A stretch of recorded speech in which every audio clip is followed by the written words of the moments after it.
Okay, I have my little footloose moment. I will get back to you at the end to explain where that all comes together. But right now, we are going to make the easiest and the most delicious little nibble that you can have. It's the weekend. You're going to kick off your Sunday shoes and make something really quick and simple but delicious. I mean, if you're watching sports at home, forget the popcorn. This is posher than popcorn. Forget the nachos. This is going to be nicer than nachos, all right? You need 6 ingredients and that's it. All right, so we'll start. We've got some beautiful dates. And if you're having a date, you might especially want to use these. What we're going to do is we're going to stuff the dates with cheese. You can use blue cheese, goat's cheese, manchego, whatever suits your fancy. So I already have goat cheese here, and I'm going to put a little scoop in there and fill it just like that. Close it up, and then we're going to wrap it with a slice of bacon. In this part of the world, they call it streaky bacon. In America, it's just your basic everyday bacon. And then we're going to use one of these pre-soaked toothpicks.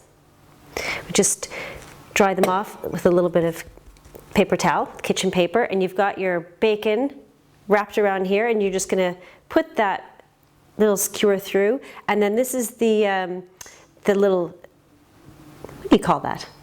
It's like a seam. Little seam, and you want the seam on the bottom. You'll just put it on a parchment lined tray, and then I'm going to carry on with all of these, and we'll come back to it in a minute when it's all done before we pop it into the oven.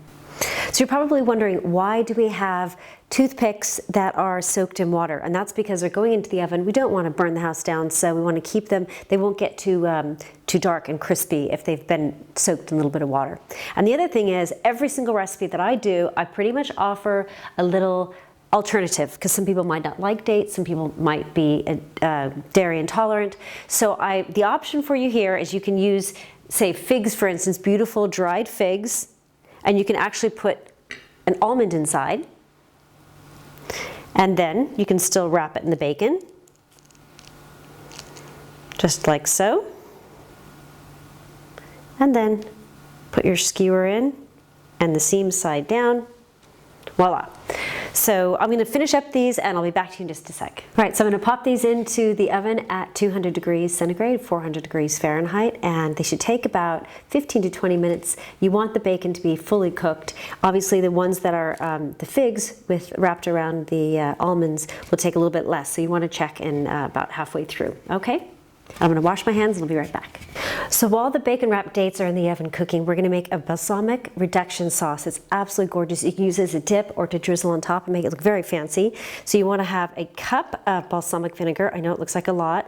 And we're going to use all of that. And then we're going to have 2 tablespoons of brown sugar. And then we're going to just put this on the stove top and cook it for about 10 minutes. And it'll reduce down to about half. And the timing should be perfect. Great.